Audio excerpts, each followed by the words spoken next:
feed those photos of yours for the purpose of likes into some slimy slot machine Skinner box like threads. Your vision and your art deserve more than that.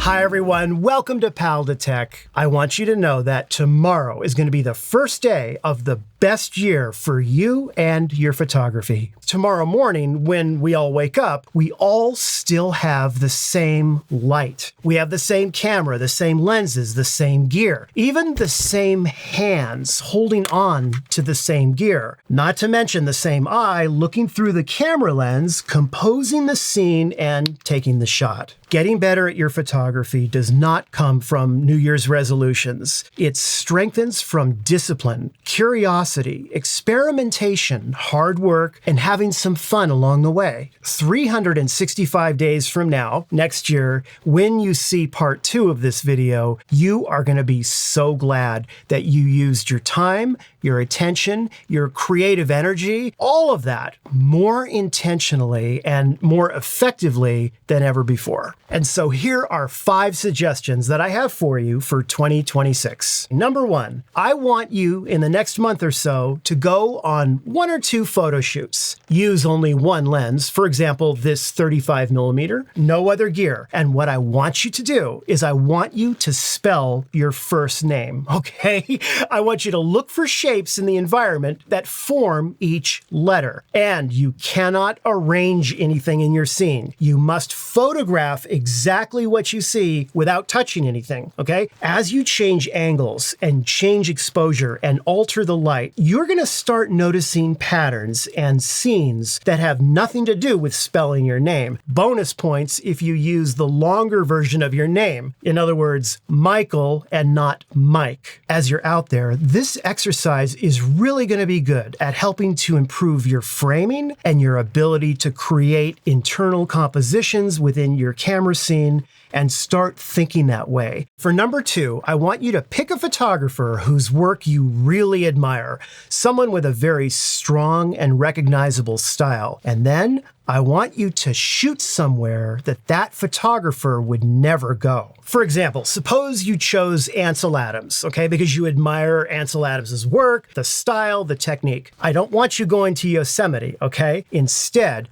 I want you to shoot the interior of your garage, your ugly, cluttered, boring garage. That's perfect, but ask yourself, how would that photographer bring their style into an unremarkable, boring, or even an ugly space? Try your best at this. Shoot in their style, but in a place that they would never normally shoot in. So why would I want you to do this exercise? Because it will break the excuse of, oh, I've got nothing to shoot. Everything's boring around me. I don't live in New York City. If I lived in New York City, I could shoot great things. No, your own creative style and the ability to tell a story is not about location. It's about your vision. It's about how you can practice being able to bring a visual language into any scene that you shoot, even in a boring garage. Number 3, at some point during this year, I want you to learn something new, a new technology or a new way of shooting with a piece of gear that you've never used before,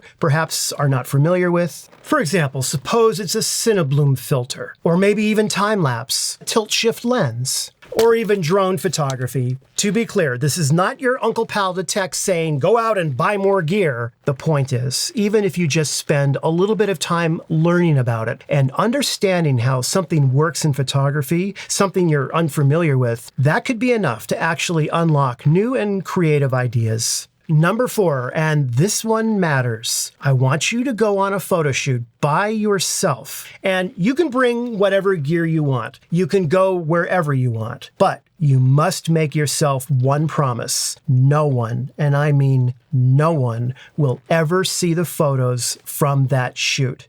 Not tomorrow, not in a year, not ever. The shoot is just for you. No sharing, no likes, no social media, and I will tell you that your favorite image from that shoot will become a private memory, something meaningful that belongs only to you. Now, if you ever do decide that you want to share it, you'll know that it's for the right reasons. Number 5, my final recommendation.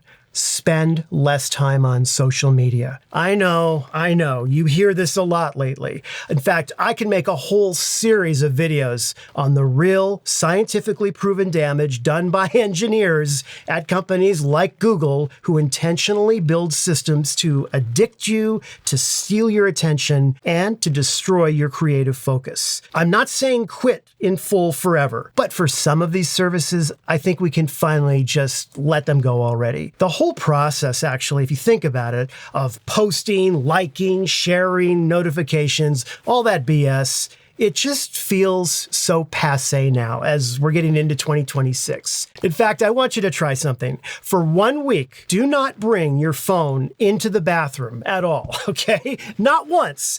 And you will be amazed at how fast you'll be in and out of there and having more time instead to invest in yourself and, not investing in some California tech company. And as a bonus, I want you to try for 1 week, okay, to never, ever keep your phone next to your bed. Turn it off and make sure you don't turn it back on or even look at it for at least 30 minutes after you wake up. I realize that these two suggestions, the no phone in the bathroom and no turning on the phone until after you've been awake for 30 minutes, might seem really kind of weird and stupid. And I'll agree, they kind of do sound like that. But we are talking about trying this out for just a week here.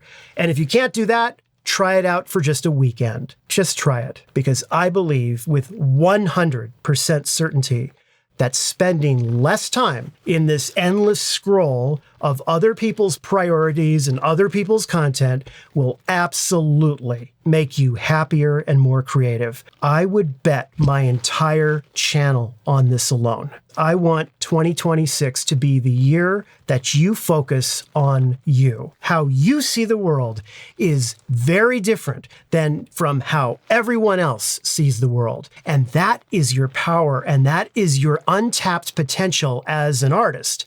That's what makes your photography great. As I said at the start of this video, that by the end of 2026, you're going to see a difference.